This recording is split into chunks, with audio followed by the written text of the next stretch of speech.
भाभी, आज कुछ खाने में ना अच्छा बनाना, दीदी आ रही है। दीदी आ रही है? अरे अभी दिवाली पर ही तो आई थी, फिर से आ रही है? अरे तो क्या हो गया, कौन से रोज रोज आती हैं, कभी कभी तो आती हैं वो, वैसे भी कुछ काम है उन्हें। और हाँ, पापा ने कहा है भैया से पनीर मंगा लो, ये मत बनाना दाल वगैरह। ठीक है। इसे अपने घर में चैन नहीं है क्या? अभी तो आके गई थी, फिर से आ रही है। अब इसके लिए खाना बनाओ।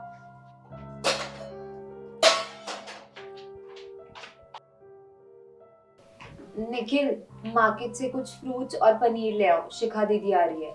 क्या सिखा रही है? पर अभी थोड़े दिन पहले तो वो आई थी। और वैसे भी जीजा जी ने नई शॉप खोली है, तो शिखा तो उनके साथ शॉप पे जाती है, फिर क्यों आ रही है? मैंने भी नव्या से यही बोला, लेकिन नव्या तो मुझ पर ही भड़क गई। बोली कि दीदी का घर है, उनका जब मन करेगा वो तब आएंगी। और आपको तो दीदी के हालात पता ही है ना, उनके घर में क्या चल रहा है। जीजा जी के दोनों भाइयों ने उन्हें बिजनेस से अलग कर दिया, और दीदी के सारे गहने बेचकर जीजा जी ने नया बिजनेस स्टार्ट किया है। तो और क्या, दीदी आ रही होगी पैसे लेने। जब भी आती है पापा जी उन्हें बोरा भर भर के चीजें दे देते हैं, अभी भी दे देंगे। अरे पापा जी को सोचना तो चाहिए ना कि उनकी बहू है, बेटा है, उसके लिए भी कुछ करें। लेकिन नहीं, उन्हें तो अपनी बेटियों की पड़ी रहती है। आप प्लीज कुछ बात करो ना पापा जी से। देखो प्रियंका, पैसे पापा जी के हैं, वो चाहे जिसको भी दे सकते हैं, हम उनसे कुछ कह नहीं सकते। हाँ, तुम कह रही हो तो मैं उनसे इतना बोल सकता हूँ कि आपके दोनों बच्चे बराबर हैं, तो दोनों में बराबर पैसे बांटो। ठीक है, तुम रुको, मैं ना पनीर लेके आता हूँ। ठीक है।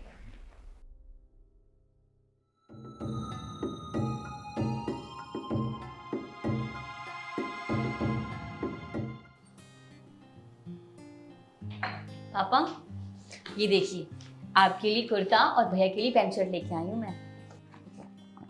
अरे बेटा, इसकी क्या जरूरत थी? कोई बात नहीं पापा। अरे वाह, भैया के लिए पैंट शर्ट, पापा के लिए कुर्ता, अपनी बहन को भूल गई। कोई बात नहीं दीदी, याद रखूंगी मैं भी। तुझे कैसे भूल सकती हूँ? ये देख।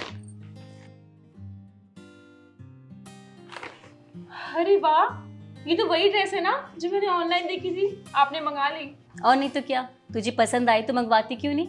हाँ, ये बात भी है। और हाँ बेटा, ये देखो चैन, कल ही बैंक से निकलवाई है आपके लिए।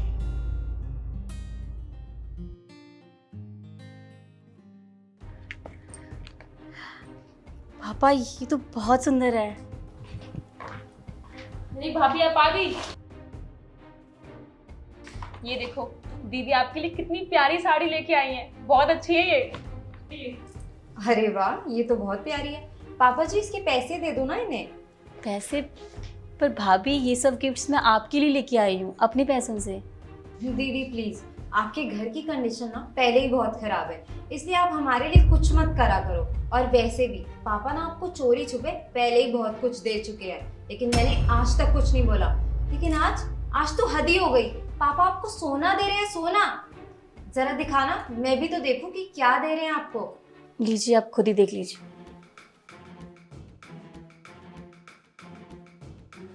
हे भगवान, अरे पापा जी थोड़ी तो शर्म कर लेते, आप हमसे बिना पूछे इन्हें सोने की चेन दे रहे हो, वो भी हमें बिना बताए।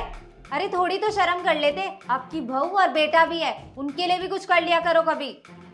प्रियंका, क्या हुआ, तुम चिल्ला क्यों रही हो? अरे चिल्लाऊं नहीं तो और क्या करूं। आज पापा जी ने ना हद कर दी। पापा जी हमसे बिना पूछे मम्मी की सोने की चेन दीदी को दे रहे हैं। क्या? पापा, आप ये क्या कर रहे हो? अरे कम से कम एक बार हमसे तो पूछ लिया होता। अरे मेरी बेटी, मैं कुछ भी दूं उसमें भी तुम्हें पूछना पड़ेगा। अच्छा, इसमें आपसे क्यों पूछे हम? ये चेन मम्मी की है, और मम्मी ने ना दीदी के लिए बनवाई थी ये चेन, तो हमने उनको दे दी। इसमें कौन सी बड़ी बात हो गई? और आपको एक बात और बता दूं कि दीदी ये चेन ना सिर्फ 2 दिन के लिए लेके जा रही हैं, उसके बाद वापस कर देंगी। 2 दिन के लिए? भाभी, मुझ पे इल्ज़ाम लगाने से पहले एक बार मेरी बात तो सुन लेते। मेरी ससुराल में शादी है और मेरे पास पहनने के लिए गहने नहीं हैं। जो गहने थे वो मैंने इनकी दुकान पे लगा दिए। हमारी माँ को कभी पसंद नहीं था कि उनकी बेटियाँ अपनी ससुराल में आर्टिफिशियल गहने पहने। हर मैं तो आर्टिफिशियल ही पहनने वाली थी, पर पापा जी ने ये सोने की चेन ला के दे दी मुझे पहनने के लिए। दीदी मुझे प्लीज माफ कर दो, मैंने जाने अनजाने में आपको इतना उल्टा सीधा बोल दिया। मुझे जान लेना चाहिए था कि सच क्या है। प्लीज मुझे माफ कर दो, मुझसे बहुत बड़ी गलती हो गई। कोई बात नहीं, मैं जानती हूँ मेरे घर के हालात ठीक नहीं हैं, पर इसका मतलब ये नहीं है कि मुझे अपने ही घर में आके चोरी छुपे ये सब काम करना पड़ेगा। हम घर की बेटियां हैं, हम अपने मायके आते हैं तो प्यार और स्नेह बनाने के लिए, ना कि उन्हें लूटने के लिए। भाभी एक बात कहूँ, मेरे दिल में आपके लिए बहुत इज्जत है, पर मैंने कभी ये नहीं सोचा था कि आप मेरे बारे में ऐसा सोचती हैं। दीदी मुझे माफ कर दो, कुछ पैसों के लालच में मैं भूल गई कि मैं भी तो किसी की बेटी हूँ। और ये लीजिए आपकी चेन। कोई बात नहीं भाभी, मैंने आपको माफ़ किया और मैं नहीं चाहती कि इन सब बातों की वजह से मेरे घर का माहौल ख़राब हो। अब जाने दीजिए। और बाकी thank you so much gift के लिए। और आप सब बैठो, मैं आपके लिए चाय बना के लाती हूँ।